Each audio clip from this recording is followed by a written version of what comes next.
हनुमान जी महाराज को भीतर प्रवेश नहीं मिल रहा, इसलिए सोचा मैं रूप परिवर्तित करके अपना छोटा सा रूप बना के तो भीतर प्रवेश करूं। लंकनी ने रोका, कौन है आप भीतर नहीं जा सकते। मैं चोरों को भीतर नहीं जाने देती, मैं चोरों को नष्ट करने का मैंने प्रण किया हुआ है। हनुमान जी महाराज ने ये बात सुनी तो बड़े जोर से उसके सिर पर मुक्का मारा। लंकनी मुंह के बल गिर गई है, नीचे रक्त बहा है, विरक्त हो गई है, सुरती ठीक हो गई, मति ठीक हो गई। हनुमान जी की सत्संगति में न जाने कितनों को लाभ हुआ होगा, पर दो व्यक्ति विशेष हैं जिन्हें विशेष लाभ हुआ है। एक है लंकनी और दूसरे हैं विभीषण जी महाराज। लंकनी विरक्त हो गई है, उसे पता लग गया है ये कौन है। कहा आपकी सत्संगति से मेरी भ्रांति जो थी वह दूर हो गई। मुझे ब्रह्मा जी ने कहा था एक वानर आएगा, आके जब तुझे मुक्का मारेगा, खून बहेगा तो तू विरक्त हो जाएगी, तब समझ लेना अब लंका का सर्वनाश होने वाला है। महाराज मैं समझ गई, लंका के राजा रावण नहीं, लंका के राजा राम ही है। क्या सत्संगति ये मुक्केबाजी ही है? लगता तो ऐसा ही है। क्यों मुक्का मारा हनुमान जी महाराज ने इसको? ये कहती तो है कि मैं चोरों को नाश करने के लिए यहां खड़ी हूं, लेकिन सबसे बड़ा चोर तो भीतर है, उसका अभी तक क्यों नाश नहीं किया? इसलिए हनुमान जी महाराज को यह बात गलत लगी, इसलिए उसे मुक्का मार दिया। बड़े जोर से मुक्का मारा, वह मुंह के बल गिरी। तो क्या ये सत्संगति मुक्केबाजी है?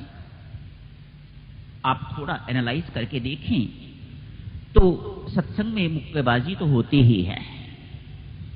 इतने दिनों से आप अनेक प्रकार की बातें सुन रहे हैं। कभी मोह की चर्चा हो रही है, कभी काम की चर्चा हो रही है, कभी भेद बुद्धि की चर्चा हो रही है। मानो ये मुक्के पढ़ ही रहे हैं, लेकिन इनका असर कितनों पर होता है बात तो देखने की ये है। ये सत्संगति मुक्केबाजी ही है वास्तव में। आप देखो ना, कितना कुछ सुन के यहां से जाओगे, कितनों का इस मुक्के का प्रभाव कितनों पर पड़ेगा ये तो परमेश्वर ही जानता है। बाहर निकलते ही व्यक्ति इस सब बातें भूल जाता है। यहां तो बैठे बैठे बिल्कुल आदमी सिर हिलाता है, लोभ छोड़ देना है, घर जाके बिल्कुल किसी से जाके लड़ाई झगड़ा नहीं करना है, मैंने अपनी बहन को नहीं सताना है, अपने सास ससुर की सेवा करूंगी जाके, मैं अपने माता पिता की सेवा में जाके करूंगा। ये यहां बैठे बैठे बहुत सिर हिलते हैं, मानो यहां पर बैठे बैठे उस मुक्के का प्रभाव तो पड़ रहा है, लेकिन बाहर जाते ही जैसे रावण जीवित हो गया, अचेत था, ठीक हो गया, वैसे ही हालत हमारी भी हो जाती है। सत्संगति मुक्केबाजी ही है। प्रवेश करते हैं हनुमान जी महाराज लंका नगरी में। लंका नगरी को प्रवृत्ति की नगरी कहा जाता है। प्रवृत्ति की नगरी उसे मानो जहां फैलाओ ही फैलाओ की भावना हो उसे प्रवृत्ति की नगरी कहा जाता है, और जहां अपने आप को सिकोड़ने की भावना हो उसे निवृत्ति की नगरी कहा जाता है। लंका निवृत्ति की नगरी नहीं है, ये प्रवृत्ति की नगरी है। हनुमान जी महाराज एक एक घर में मां सीता को अर्थात शांति को ढूंढते हैं। भला प्रवृत्ति की नगरी में किसी घर में शांति कैसे हो सकती है? बताओ ना, है आपके घरों में शांति?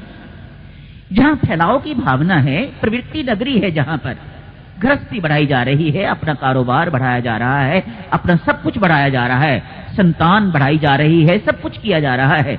जहां नगरी प्रवृत्ति की नगरी होगी, वहां आप घर घर खोज के देख लो, वहां शांति नहीं मिलेगी। नहीं मिली।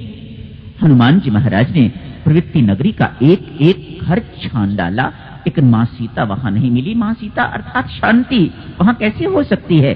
तो कहीं दूर बैठी हुई है नगरी के बाहर, अशोक वाटिका में शांति वहां बैठी है तो वहीं ये चुराई हुई है, छीनी हुई है, इसलिए शांति का प्रभाव भी प्रवृत्ति नगरी पर नहीं पड़ रहा। जितनी अशांति इस वक्त है मां सीता के होते हुए, इतनी अशांति पहले कभी नहीं थी। मानो मां सीता ने वहां अपने आप को निवासित नहीं किया हुआ, छीनी हुई आई हुई हूं, चोरी चुरा के मुझे लेके आए हुए हैं, ये मेरा स्थान नहीं है। मानो मां शांति ने उस स्थान को अपनाया ही नहीं है। तो उस प्रवृत्ति नगरी में